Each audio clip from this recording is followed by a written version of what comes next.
Welcome to the Heartstrong podcast. I'm your host, Jessica Lindberg. Like many of you, I'm living a life that I just did not expect. And over the years, I've come to value the idea of living heartstrong, of growing through the challenges in my life, and let's face it, the challenges in our times. And I'm on a mission to help you do the same. So each week, I talk to thought leaders, authors, experts, and everyday amazing people who have something to teach us all about living fully amidst our struggles. I have learned so much from others along my journey, and so I hope that my guests will help you on yours. Let's get started.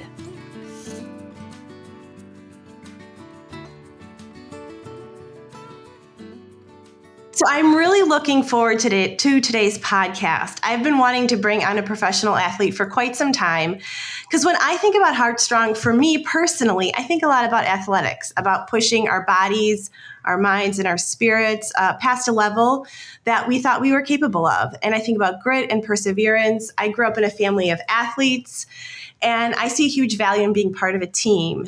And so I'm really excited that today I get my opportunity. Today I'm sitting down with Happ. Jay has been a professional Major League Baseball player for the last 13 plus years. He grew up in Illinois. He was a 4-year letter winner in basketball and baseball in high school, and he went on to play college baseball with the Northwestern Wildcats. He was selected in the third round draft, 92nd overall in 2004 by the Philadelphia Phillies, and he chose to forego his senior season and sign with the Phillies that year. Jay's played baseball, as I mentioned, for over 13 years, and he won the World Series in 2008 with the Phillies and earned an All-Star nomination in 2018 with the Toronto Blue Jays. As I always say on this podcast, we're more than just one thing. So Jay is a husband, a father, a brother, a son, an uncle, and a friend, and I'm sure many, many other things. He's married to his fabulous wife, Morgan, and they have 3 beautiful children and recently moved to Brentwood, Tennessee. So welcome to the podcast, Jay. Thank you for having me. Happy to be here. Thank you so much for making the time today. I'm really looking forward to this conversation. I have lots of questions. Hopefully we'll get to them all. But I'd love to start where it all began. How did you become a professional baseball player? What was that journey like? Take us back to when you were a kid. I have young boys that are 10 and 13 are really into sports. What was that like, and how did you get to where you are today?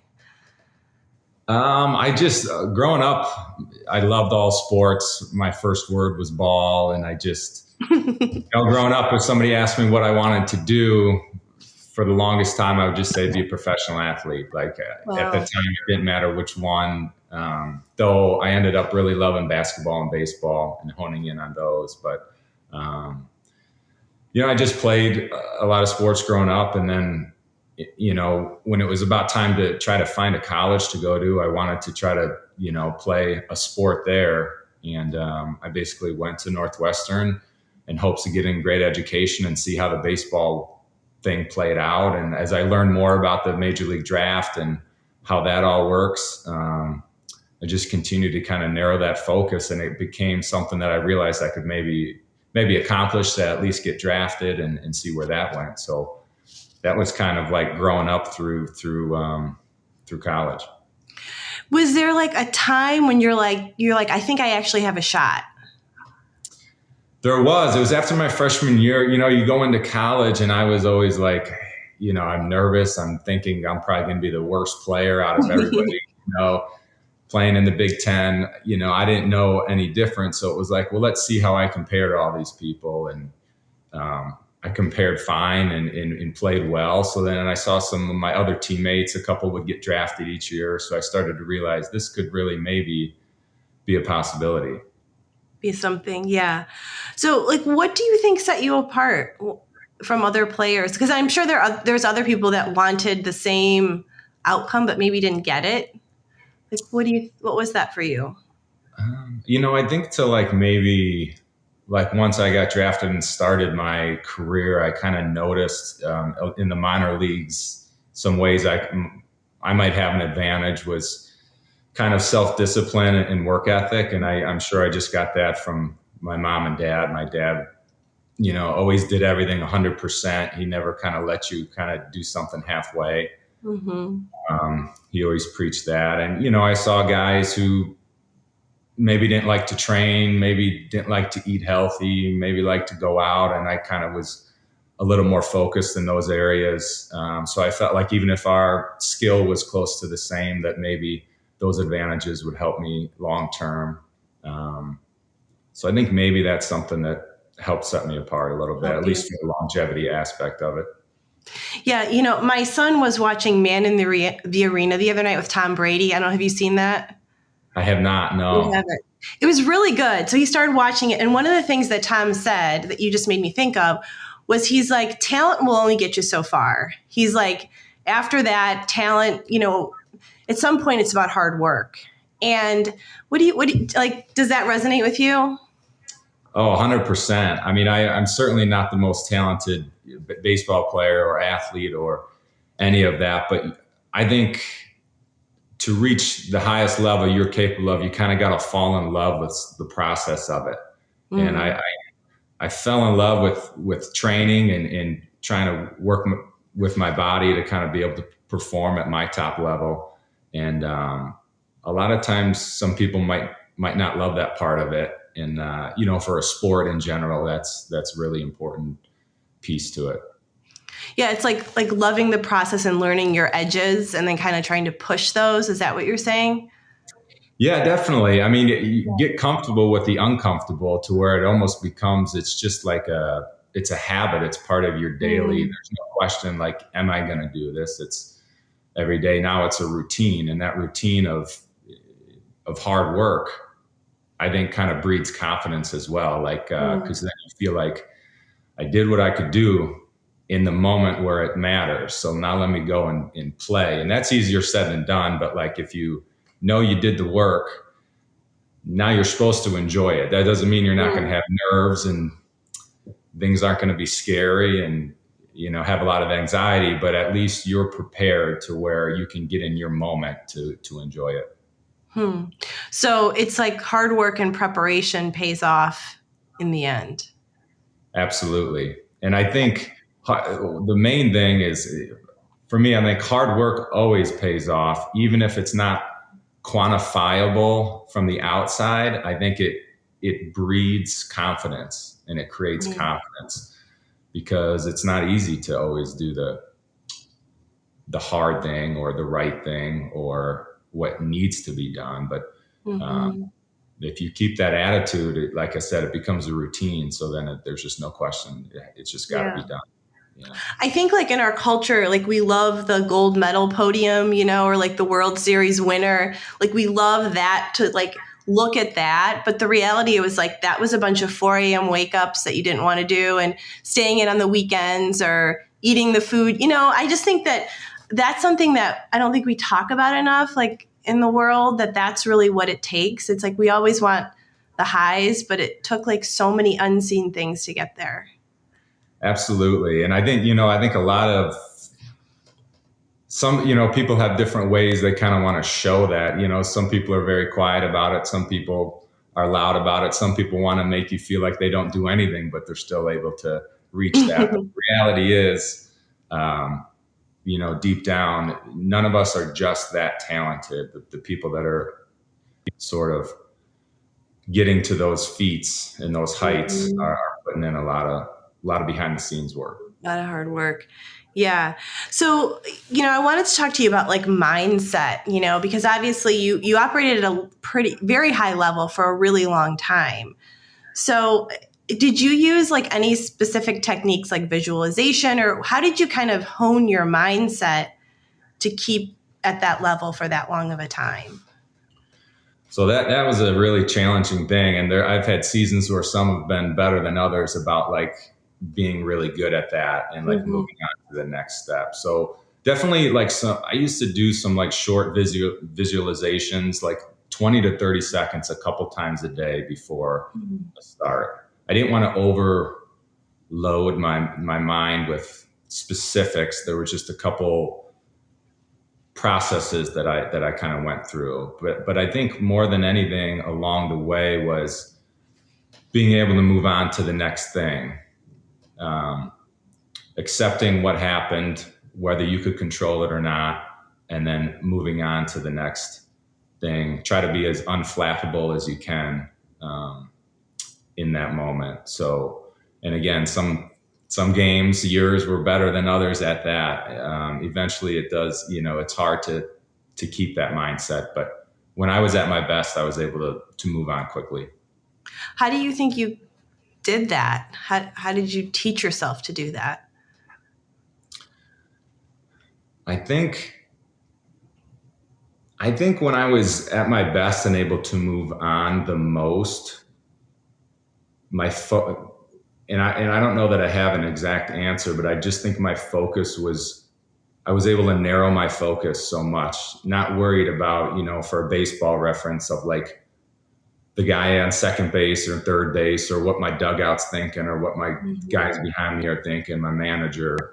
It was just narrowing the focus on what's the next objective. And when things were too loud and the other way, and I was worried about all that stuff, that's when I struggled. So I don't know. I wish I had a better understanding of how to get, in that zone. But it was fun when you were able to be there. Be in it. Yeah. I mean, and that's like such a metaphor for life, right? Because there's always a voice. There's always somebody else's opinions. I mean, I think everybody struggles with that to a point. Like one of the things I was thinking about before, I was actually talking this morning to my boys. I'm like, what should I ask Jay? And so we were talking about this and we were talking about like loud noises around you, like proverbially and actually. And so like one of the questions was like this scenario, you're on the mound, the bases are loaded, the count's against you. There's millions of people watching you like in the stands and on TV. And you have to get to that quiet place where you're going to pitch that next ball. Like how did you do that? Maybe that's a better way to get to the answer. Like in that moment, what were you doing? A lot of it was for me being able to quiet, everything. And again, there are times where I failed at. There are hundreds of times I failed at that exact moment where I let too much in and couldn't focus. But I think once again, if you can trust the process of all the work in between the bullpens, the body prep, the mental prep, if you can kind of just be in that moment. And I think we've learned that like positive self-talk isn't much of a thing, but like kind of I said, it certainly doesn't hurt, but just being able to move forward to the next thing without having that like buzz in the back of, ooh, I just got hurt on this situation, but being able to move forward on it. And again, if I could have done that 100% of the time, would have had an even different career. But yeah, that was kind of just finding that ability to move forward after each pitch. To let it go and keep moving. Yeah. Yeah. Which is so hard in life in general. And I'm curious about it personally, just because I struggle with it just in things. It's like something didn't go the way you wanted. And instead of rehashing it, it's like, okay, let's just keep moving forward.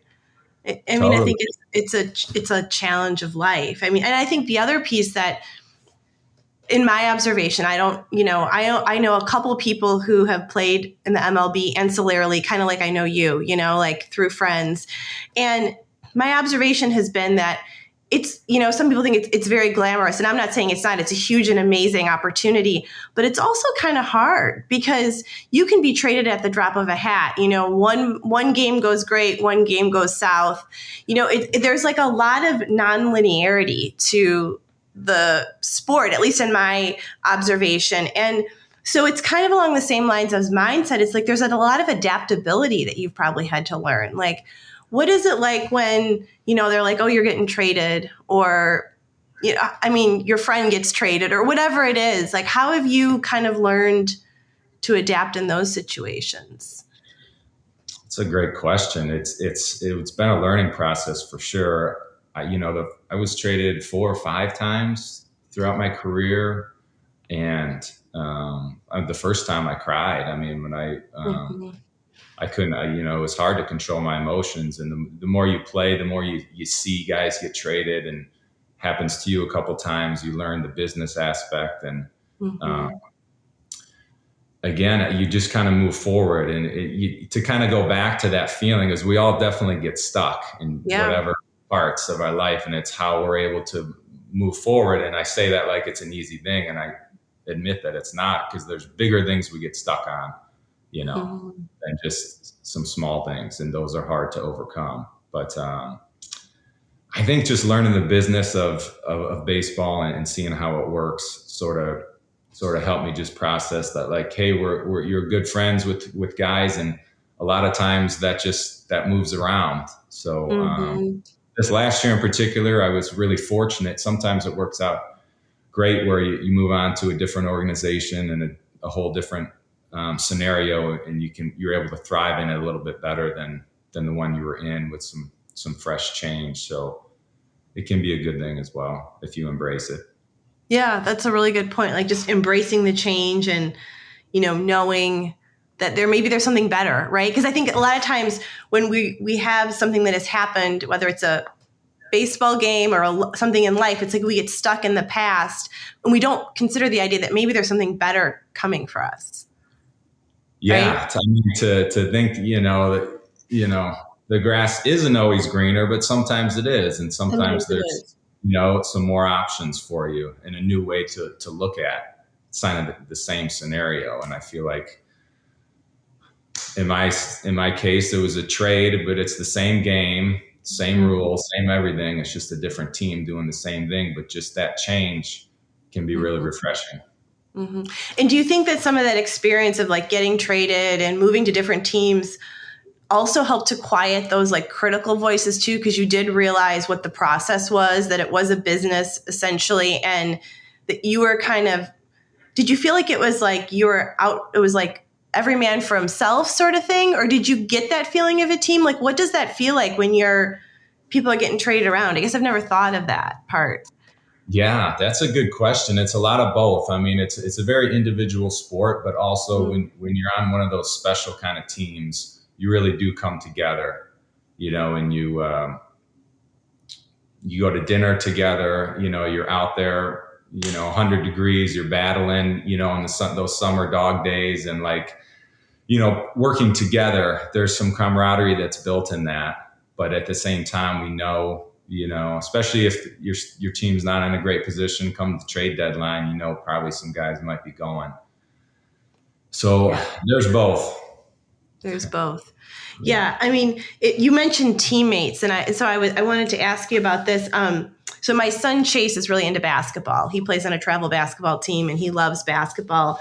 And I recently read this study. It was about NBA players, and it basically said that teams that celebrated with high fives or fist pumps um, more often scored efficiently and won games than average teams. And on the other side of the aisle, teams with worse body language, who really didn't kind of like encourage one another with a high five or whatever, ended up losing more games. So there was like this correlation between encouraging your teammates and wins and losses. Now, I don't know all the details of the study, but this is the part that I've read. And I'm just wondering if you could talk about being a teammate, what it's like, how important it is to be a good teammate. That I believe that study that you mentioned 100%. It definitely makes sense to me. That's interesting. I feel like first and foremost, it's so important to want your teammates to do well, because if Mm-hmm. there's any kind of jealousy or anything else, that really can creep in and create, a cancer there. So when you see teams like you mentioned that maybe you're high fiving and have some genuine excitement for their teammates doing good and showing them the respect of, hey, I saw you do that, here's a high five, like, I see how a better energy is created and a more positive energy. And conversely, if you have bad body language and you feel like nobody cares what you're doing out there, or maybe they don't want you to do well, that can really kind of suck the energy down. Um, so as far as, teammates, I think it's important. It's one of my favorite things was even off the field was, we get into a city after a day game on maybe a Sunday and grab a couple guys and go to dinner and just learn a little bit more about them, Mm-hmm. instead of just seeing each other at the field. But of course, the field stuff is very important too. you want to be in the dugout representing them and supporting everybody. And then the best teams I've been on had the best of those. Yeah, I'm sure that they did. So, like, so much about sports translates into life, right? I mean, I think that I just think sports are such an important part of life. I grew up playing them. My brothers and sisters did. My dad played college football. Like, it's just always been part of our life. My husband played college football. Like, it's just, I think so much translates. Like, what have you learned that you're like, these are skills and attributes that I want my kids to have in their life? Like, whether they're athletes or not, but just like the principles or like the concepts that you feel like you gained out of being an athlete at such a high level. You're like, I want my kids to have these qualities. Yeah, great question. I think being part of a team is just huge. You learn everybody's got to have a different function going for the same goal. Learning how to deal with different personalities, getting along with maybe somebody you might otherwise not get along with, but because you're all pulling for the same goal. One of the hardest things is dealing with failure and losing and learning yourself and learning, how to avoid that as best as possible, but also accept it when it happens. And I think that's what's great and I think it's great that kids play team sports and any sports, but especially team sports. It really helps you with all of those things and navigate relationships. So I just think that's really important. So I certainly encourage it whenever possible. Whenever I can. So you mentioned failures, and I wanted to ask you about, just like, what are some of the things that were the highs for you, and what are some of whatever you're willing to share that were like kind of low points, and maybe reflect on some of those.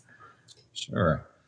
So I think the hardest thing in my career was sort of understanding, was failing at that level of that kind of like, everybody sees it. If they're a fan, they see what's going on. And sometimes I can think the whole world sees it and people care about it more than they really do.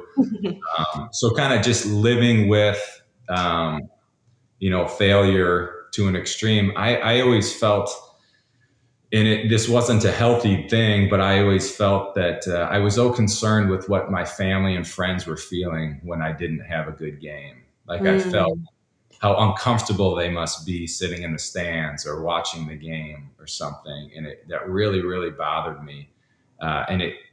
I struggled sometimes, realizing that doesn't affect how they feel about me as a person.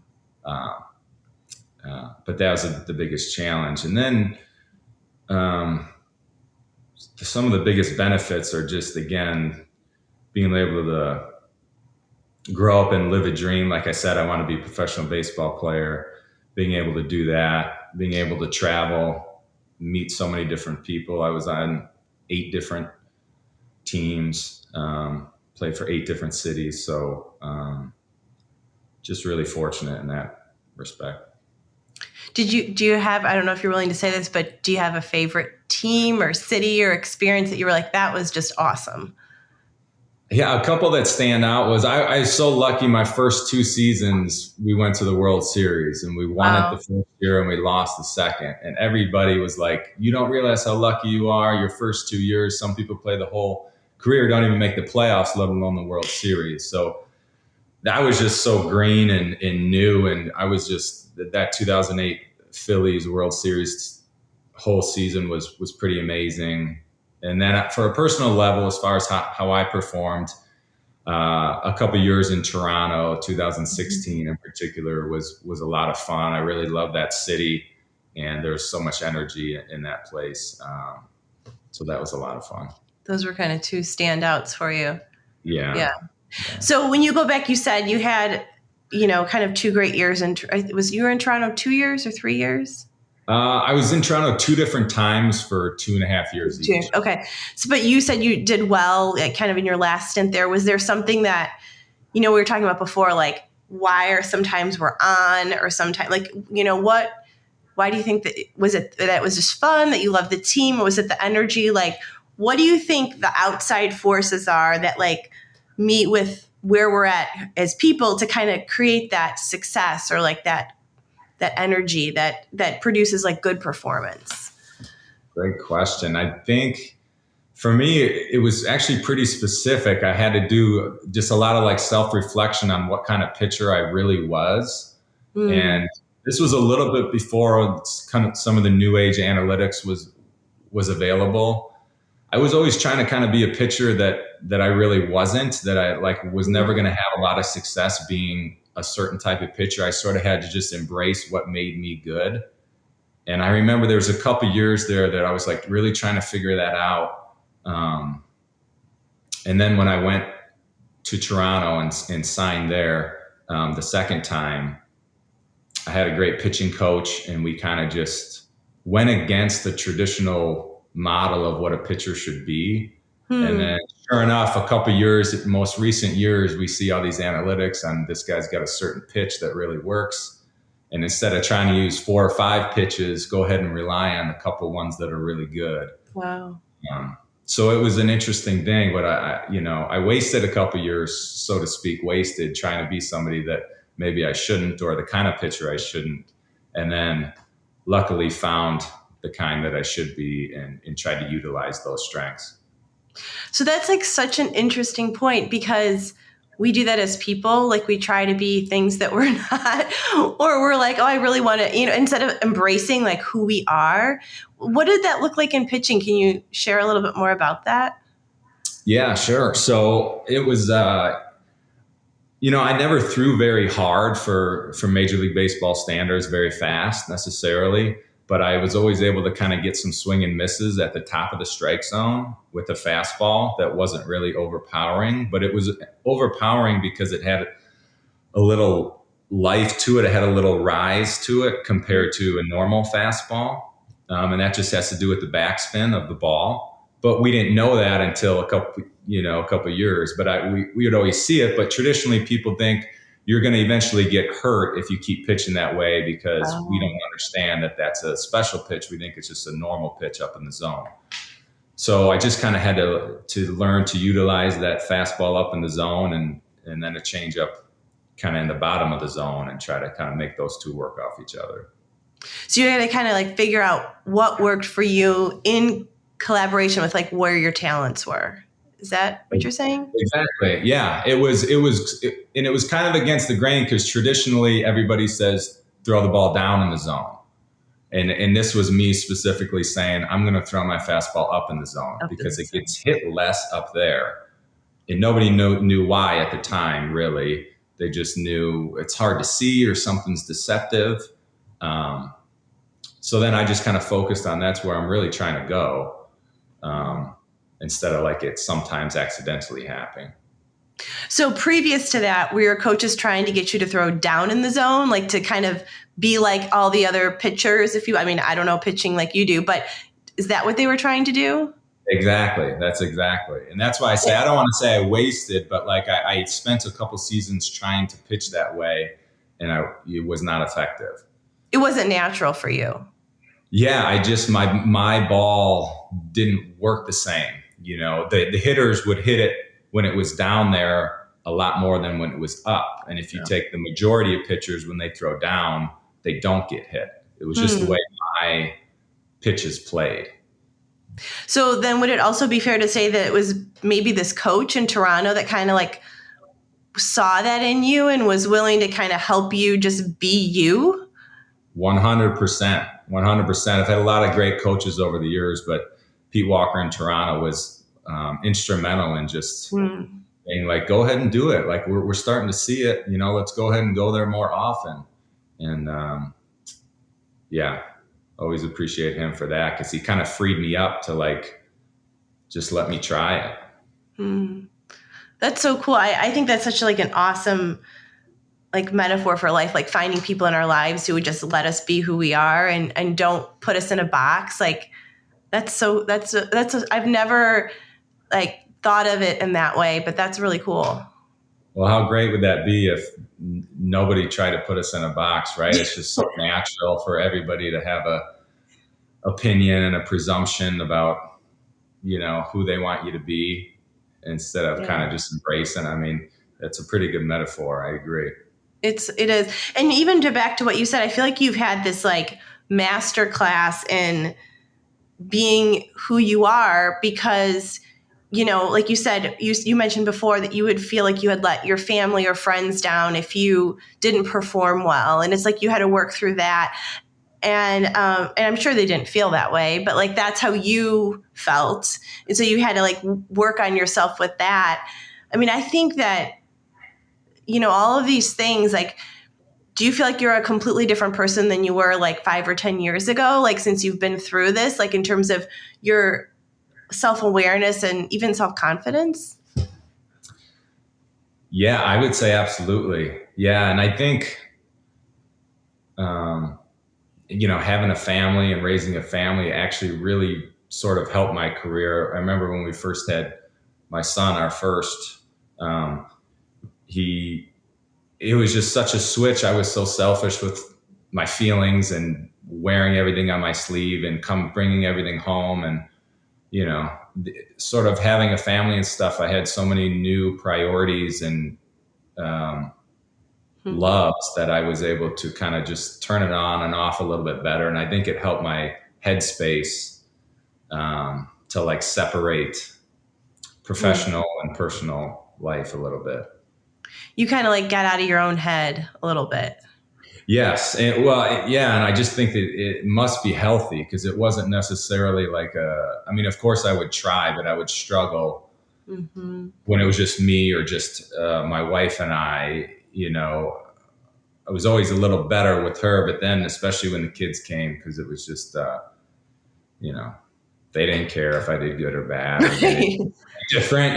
So it was just a mental break that like I didn't have for a while. And I just think it helps sleep and recovery and all that stuff. Well, it helps have balance in life. I mean, I think that's one of the things kids do. And then like we don't have as much time for ourselves or to do the things that we want to do. So we have to maximize the time that we have, right? I mean, that's For what sure. they do to us.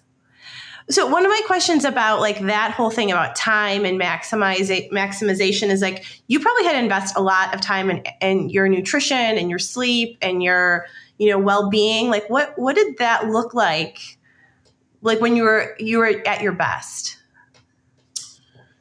Yeah. So I think I got lucky in college. I had a roommate that was kind of really changed my view on food. And like, he was a really healthy eater and he knew a lot about it. And it kind of changed my perspective to focus on that a little bit. But yeah, we focused, there's a cost involved with sort of eating healthier, but it's definitely, worth the squeeze there. But yeah, I mean, I guess just in short, we put it as it's a priority for, sleep, recovery, nutrition is, and a lot of teams now are kind of figuring that out. Early in my career, it was not that way, but a lot of sports teams are really spending a lot of money on those type of things. So most people that listen to this, and if you don't know, but Jay's sister-in-law is one of my best friends, and she's like an amazing yoga practitioner. I would say Bridget's like a pretzel. I mean, she's just incredible at what she does. Have you incorporated things like yoga or other kinds of, I would say, in quotes, alternative types of movement or exercise into your training? Yes.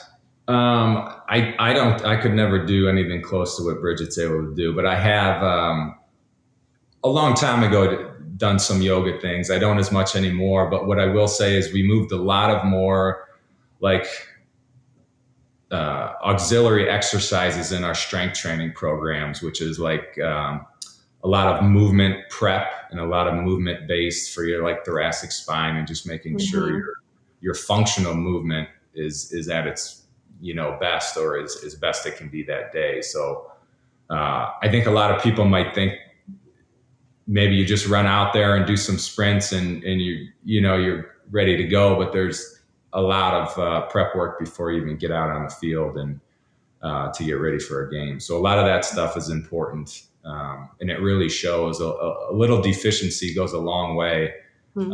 on the playing field. So Hmm. That's super interesting. I'm wondering, I want to talk a little bit about youth sports and kids and sports. You lettered in two sports in high school, baseball and basketball. How did you choose baseball? well, I wanted to play a sport in college, and after my junior year, we kind of realized that baseball might be the better path. I mean, I went up to a camp at Northwestern and kind of tried to showcase myself to the coaches, and was able to at the end of that summer get a scholarship there. And I just figured, man, I can't turn this down. I want to try to go get an education, and if something works out baseball wise, that would be great. But maybe I can get the best of both worlds. So unfortunately, that worked out. That's kind of how that went. So, Yeah. I think like youth sports it's kind of fascinating to me. There's a lot of pressure on young kids to choose a sport. I mean, my son is 10 and, and then I have another one that's 13 and who's really into running and cross country and wants to run a sub 4:30 mile and all these things, and so they're each have their own interests. But what I'm noticing is like there's a lot of travel sports, and so it's expensive and it's time consuming, and I have kids that do that, and that's all great. But it seems like there's a lot of pressure even to choose a sport at such a young age because the time that we're having kids invest in one single sport is so intensive. What do you think about that? I'm hearing this so much from a lot of friends and family even too. I know that it must be really tempting because I think the thought maybe is, well, if I can he'll have a better chance at sport X if he specializes in sport X. Mhm. And that may be true. I don't know. But what I do know is that you become a better athlete and more well-rounded the more sports you play, because you're doing different things with your body, you Mhm. know, running, jumping, swimming, stopping, starting, all those different things with different sports teach you how to first you learn your body, and then you grow strength and mobility by doing all these different Mhm. sports. I just think that it's a benefit to do a lot of those for your greater athletic ability, and then maybe as you get a little bit older, maybe into high school, maybe then you can maybe narrow it down to a couple or Mhm. whatever. But that's kind of what I think about that. But I certainly understand the pressure to kind of you know specialize early. It's a Mhm. tricky thing. It is. And I think sometimes it takes the fun away. There's a lot of pressure, I think, on kids at such a young age to play at such a level. And I mean, I love sports. I'm super competitive. I love watching my kids play. But I also, I noticed it's funny, my son played just his Catholic school basketball team this fall, and then he also plays on a travel team and he plays up a year. I almost noticed him having more fun on his Catholic school, like CYO or whatever they call it, team, because he was just having fun. And there wasn't the pressure to do all of these different things and play against kids a year or two older than you. And so I think sometimes we like have missed the fun of sports a little bit. And that's something that, you know, it's got to be fun, right? Or else, like, what's the point? That's totally, and I think you're right. And I think there's risk of burnout when it's the same sport over and over and over. That's, I remember, it was basketball season, baseball season, football season. Then it was, you do whatever you want. You play in the yard, you go climb a tree, whatever, run on hills, like whatever, play with your friends, But it was always exciting to kind of turn that next season over into doing Hmm. something new. And then that kind of helps with burnout, I guess, a little bit potentially. Yeah. Yeah, that's such a good point. And I mean, I love hearing you say that because I totally agree. I think it's something, and maybe it will switch around at some point. I also think a lot of parents live vicariously through their kids. I don't know if I should say that, but I do think it's true. And I think it adds to the complication of some of that stuff. Sure. Um, I wanted to ask you, you and your wife, Morgan, are super generous people. I know that like giving back means a lot to both of you. I'm just curious, like what causes matter to you, and are there any places that you see yourself like wanting to make an impact? Yeah, that's a great question. Thanks. So we started our foundation a couple years ago, kind of mainly focused on um, relationships we have or have had. So Mhm. really like to, we've helped out our high school. We went to the same high school together. I've helped out with some building stuff at the college at Northwestern. We've given back to our hometown. We've helped build a splash pad there. And, now that, recently retired, we're going to have some more time to focus on, Mhm. exactly what we want to narrow in on. But we do know it's going to be focused on kids and helping kids. That's awesome. I know you guys have done that. I remember reading about the splash pad, and that was a really cool project. So, and you guys have been generous to the Ethan Lindbergh Foundation and to the families that we've served too. And I just want to thank you for that and that focus because, that is a big deal. And I think that that is such an amazing way to use your gifts and resources and talents to take care of other people. And I love that you both have that way about you. So thank you. Thank you. We're happy to be a part of it. Absolutely. Yeah. Yeah. So you just mentioned that you're retiring from baseball. And so that is a really, really big decision. And I'm wondering, and I know it's a new decision, so it's something that you've just come to very, very recently. Can you tell us about how you made that decision? Yeah, so this is an interesting thing. So coming into this last off season, basically this winter was our last off season. I was preparing, to play in the event that a situation came up that I wanted to try.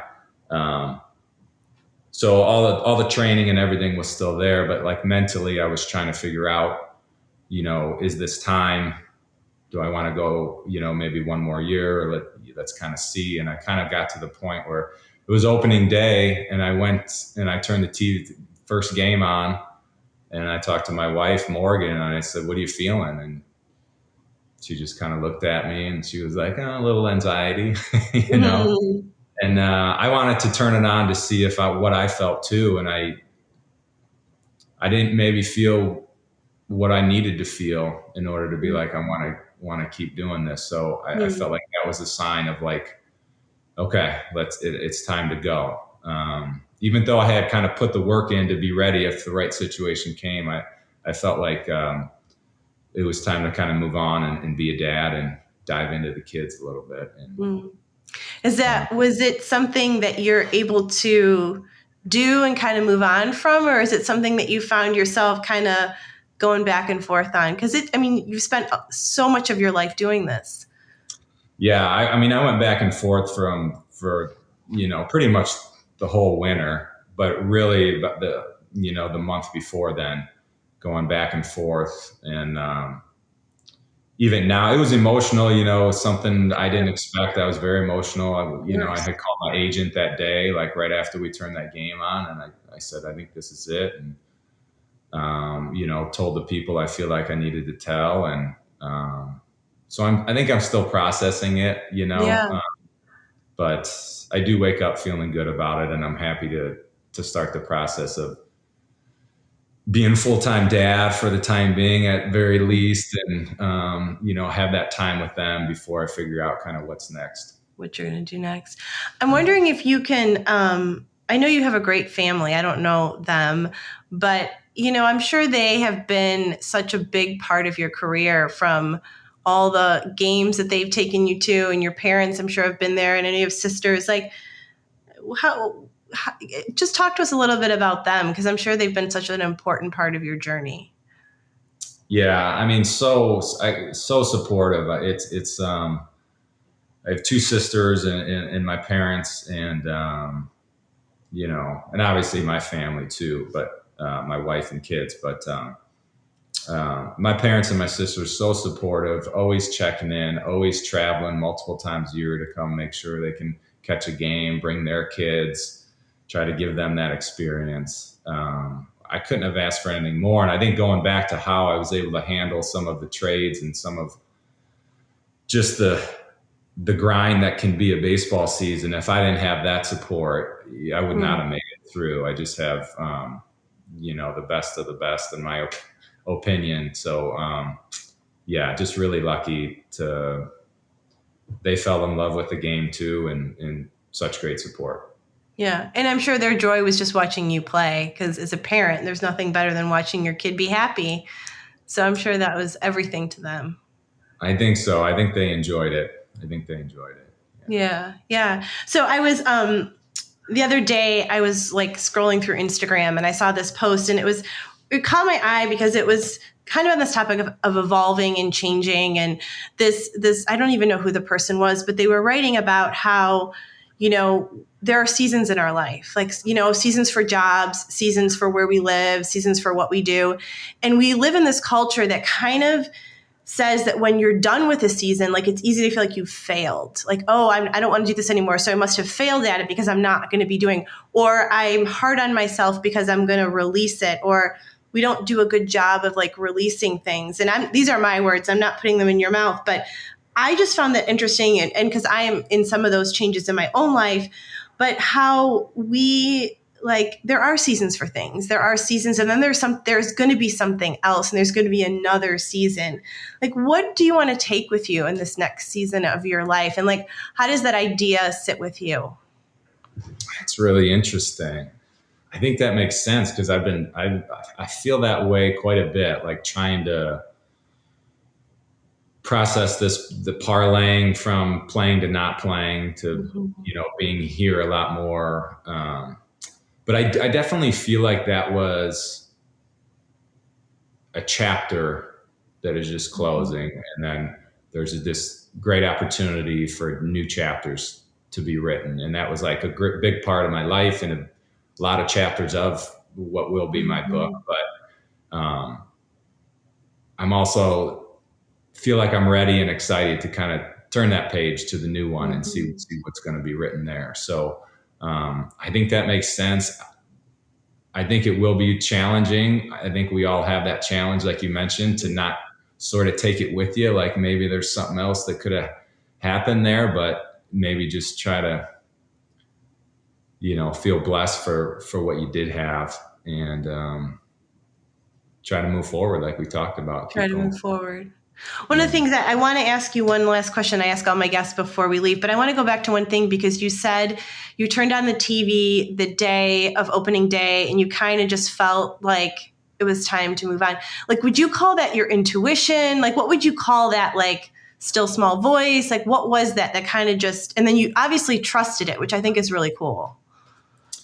Yeah, I think, I'm not sure what I could call it. I think maybe just my instinct of, I think I needed to feel a certain way seeing that. And if I didn't, then I think I was just going to know. I was obviously probably leaning that way a little bit to like be ready to make a decision definitively. But up until that day, I had not made a definitive decision. So that kind of just put it over the edge of like, do I get the feeling of, man, I want to be out there? Or do I start thinking about other things that's involved in moving your family across the country and all the things that entails? And I just felt like I had a great run, and I guess just intuition said I think it's okay to start the next one. To let it go. That's cool. Yeah. So I want to ask you, I ask all my guests, I always just pick one question and I ask kind of everybody on my season this question. So it's, what tool or piece of advice has served you best in becoming the person that you are today? This is so growing up, my mom told me this close to 1,000,000 times. She'd say, you can do anything you put your mind to. And she would say it about the simplest thing or the most ridiculously seemingly impossible thing. Up when you're a kid and you ask those questions, can I be this? Can I do this? She would literally, she would just say, you can do anything you put your mind to. And it almost got to the point it was silly. You'd roll your eyes when she'd say it almost sometimes. But I mean, I just think something in that stuck in me as a reality, really. Like for my career, I just felt like if I put my mind to it, I was going to find a way to do that, to get there. So I don't know. I give her credit. She probably had to be sick and tired of saying it, but she ingrained that in me, and I think that's a good one. You can do anything you put your mind to, and so I'm grateful for her and for that. I love that. It's like she gave you a vision for your life in some way in those words. Totally, yeah, absolutely. It was she ingrained it. Yeah, that's awesome. That's a great mom. I'm going to use that with my kids. I do say that to my kids a lot, actually. I always tell them hard work pays off. And so I usually say hard work and I make them say pays off and then they roll their eyes. But hey, maybe I'm onto something. I love that. You are onto something. Keep it up. Yeah. Well, Jay, thank you so much for spending this time with me today. And I just wish you the best in whatever this next season has for you and your family. I know you're going to do great things. You have an awesome attitude and just perspective. I think that a lot of people are going to love listening to your words. Oh, thank you, Jessica. This was really fun. Thank you for having me. Thank you for joining me here on the Heartstrong podcast. Please rate and review this podcast and share an episode that you love with a friend. And when you do, it helps us continue our mission of encouraging people to grow through the challenges in their lives. This podcast is brought to you by the Ethan Lindbergh Foundation and the Heartstrong Collective. To learn more about our work, please visit theheartstrong.com. We'll see you back here next week for another episode of the Heartstrong podcast.